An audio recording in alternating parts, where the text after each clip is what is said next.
کھانے کے متعلق گفتگو ہو رہی سی صحیح بخاری اور مسلم شریف کے اندر حضرت عبداللہ بن عمر رضی اللہ تعالی عنہ کی روایت موجود ہے کہ رسول اللہ صلی اللہ تعالی علیہ وسلم نے دو کھجوراں ملا کے کھان کو منع فرمایا جب تک ساتھ والے کو اجازت نہ لائے۔ کھجوراں کھا رہے ہو یا اور بھی کوئی چیز کھا رہے ہو جی چھوٹی مقدار دے اندر ہوندی ہے، فرمایا نال والا ایک ایک چک کے کھا رہا ہے تو تسی دو دو اٹھا کے کھا رہے ہو۔ اس چیز تو نبی اکرم تاجدار انبیاء صلی اللہ علیہ وآلہ وسلم نے منع فرمایا۔ جس طرح تہاڈا دوست ایک کھجور اٹھاندا ہے تسی بھی ایک اٹھاؤ، اگر تسی دو دو اٹھانی ہے نا پہلے اس کو اجازت منگو، بھائی میں دو دو اٹھا لواں، اگر وہ تائے دل دے نال اجازت دیندا ہے پھر بھی اس طرح نہیں کرنا چاہیے، لیکن جائز ہے، لیکن کرنا پھر بھی نہیں چاہیے کیونکہ دوسرے کا حق نہیں مارنا چاہیے۔ تعظیمی اخلاق بھی یہی ہے کہ جس طرح اخلاقی طور پہ بھی یہی ہے کہ جس طرح دوسرا تہاڈا بھرا ایک ایک اٹھا کے کھا رہا ہے تسی بھی اس کو ایک ایک اٹھا کے کھاؤ، یہی انسانیت دا طریقہ ہے۔ صحیح مسلم شریف کے اندر ام المومنین حضرت عائشہ صدیقہ رضی اللہ تعالیٰ نے روایت کر دی ہے، رسول اللہ صلی اللہ علیہ وسلم نے ارشاد فرمایا کہ جنہاں دے کول کھجوراں نے اس گھر والے بھکھے نہیں۔ دوسری روایت کے اندر ہے کہ جس گھر کے اندر کھجوراں نہ ہوئے اس گھر والے بھکھے نے۔ یہ اس زمانے اور اس ملک کے لحاظ نال ہے کہ اتنے کھجوراں بکثرت ہوندیاں سا، گھر کے اندر کوئی چیز بھی نہیں سی ہوندی نا ایدو کھجوراں کھاؤ تے اپنا وقت پاس کرو۔ میں جدو گھر کے اندر کھجوراں نے تے بال بچے اور گھر والیاں واسطے اطمینان کی صورت ہے بھوک لگے گی تے وہ کھا لون گے، بھوکے نہیں رہن لگے۔ اس وقت انہوں نے کھجوراں سن اج الحمدللہ اللہ تبارک و تعالی کا کرم ہے، اسی سال دی کڑک بھی اپنے گھر رکھ لینے ہیں، سال دے چاول بھی اپنے گھر رکھ لینے ہیں، وغیرہ وغیرہ ضرورت دیا جڑیاں چیزاں نے اسی وہ ساریاں سال دیا سٹاک کر لینے ہیں، باقی جڑے چھوٹے بڑے چیزاں وہ اسی نال نہ لینے ہیں۔ لیکن وہ ایسا وقت سی کہ گھر دے اندر کوئی چیز موجود نہیں سی ہوتی۔ والیا حضور فرمایا تہاڈیاں اپنی کھجوراں لگدیاں نے جس طرح اسی اج اپنے کڑک وغیرہ بیجنے ہر تو کڑک تو بہت کم ہوندی ہے، ایسا بھی رہ گیا سارے کو پتہ ہے کیونکہ گرم علاقے کڑک وغیرہ تو بہت مشکل حال ہے، جڑے دیہاتی علاقے ان سائڈاں تے کدھر ہوندیاں ہیں، لیکن زیادہ تر پہاڑی علاقہ ہے۔ اس واسطے فرمایا اتنے کھجوراں بکثرت نے جی فرمایا کھجوراں بکثرت نے انہاں نوں تسی گھر دے اندر رکھیا کرو، جدوں اوکھا بنے گا کوئی چیز نہیں ہوے گی کھجور ہون گے بھوکا نہیں رہے گا بندہ۔ صحیح مسلم شریف کے اندر حضرت ابو ایوب انصاری رضی اللہ عنہ روایت کرتے ہیں کہ رسول اللہ صلی اللہ علیہ وسلم دے کول جدوں کھانا حاضر کیتا جاندا سی تے تناول فرمان تو بعد اس دا بقیہ میرے کول بھیج دیندے سن۔ جدوں میرے نبی مکہ تو مدینہ تشریف لے گئے سن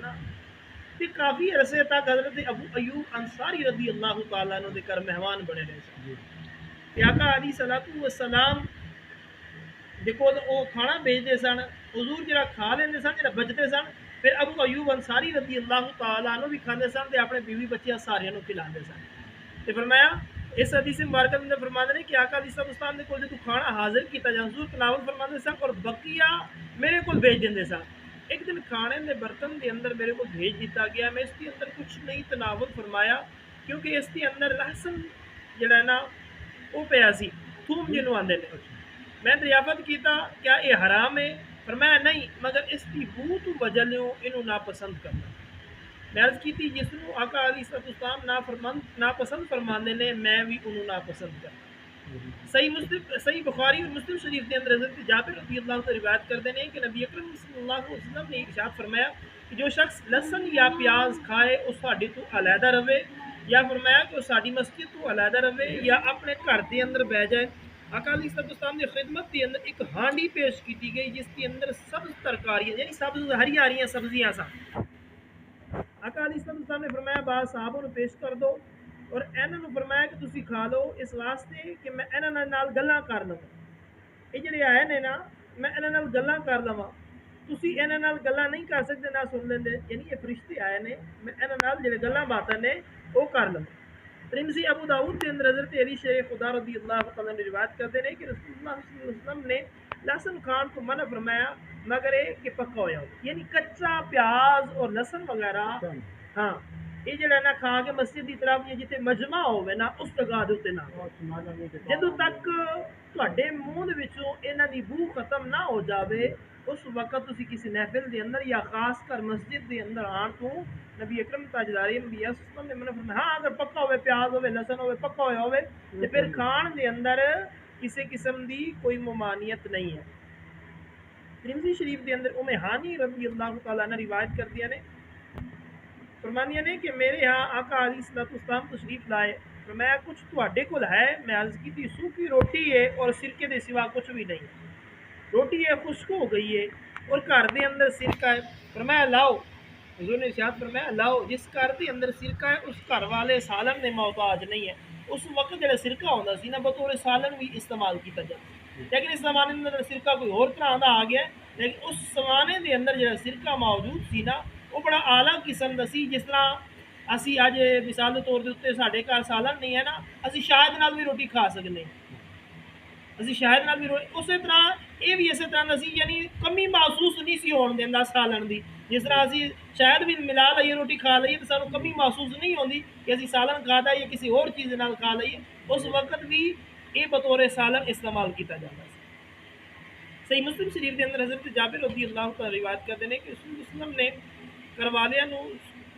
کروالیاں کو سالن کے بارے پوچھیا، دریافت کیتا، لوگوں نے آخیا کہ ساڈے یہاں سرکے کے سوا کچھ نہیں ہے۔ آقا علیہ الصلوۃ والسلام نے انہوں طلب فرمایا، اس وچوں کھانا شروع کیتا اور بار بار فرمایا کہ سرکہ اچھا سالن ہے۔ ابن ماجہ نے اسماء بنت یزید رضی اللہ تعالیٰ عنہ کو روایت کیتا ہے کہ نبی اکرم صلی اللہ علیہ وسلم دی خدمت کے اندر کھانا حاضر لایا گیا، آقا علیہ الصلوۃ والسلام نے ساڈے اوتے پیش فرمایا، اسی آخیا کہ سانو خواہش نہیں ہے، کھانا آیا گیا، حضور نے صحابہ نے فرمایا آؤ روٹی کھا لو، کھانا کھا لو، صحابہ آندے نے اسی آخیا سانو بھوک نہیں ہے، نبی اکرم تاجدار انبیاء صلی اللہ علیہ وسلم نے ارشاد فرمایا بھوک تے جھوٹ دونوں نوں اکٹھا نہ کرو،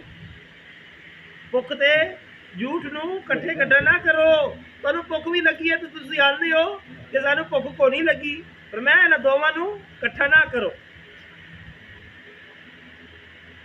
یعنی بھوک دے وقت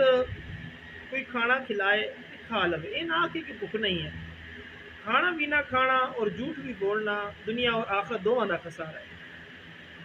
یعنی دنیا کا خسارہ ہے کہ بھوکا رہ جائے گا، آخرت کا خسارہ ہے کہ جھوٹ مارے ہے اس کا گناہ انہیں ملے گا۔ بعض تکلف کرنے والے ایسا کرتے ہیں اور بہت سارے دیہاتی اس قسم کی عادت رکھتے ہیں کہ جدوں تک انہوں کوئی 5-7 باری نہ پوچھ لیا جائے نا تو انکار ہی کرتے رہتے ہیں، آدھے سانو خواہش نہیں ہے، یہ جھوٹ بولنے تو بچنا چاہیے، بھوک ہوے تو بہ جانا چاہیے، کھا لینا چاہیے، ہاں اگر وقت کی تنگی ہے تو پھر یہ نہ آخو کہ سانو بھوک نہیں، آخو یار ذرا وقت کی تنگی ہے، قائد اعظم میں جانا چاہتا ہوں، وقت کی تنگی ہے، میں کدھر جانا ہے، میری مجبوری ہے، میں سفر کرنا ہے یا کوئی اور میرے معاملات میں،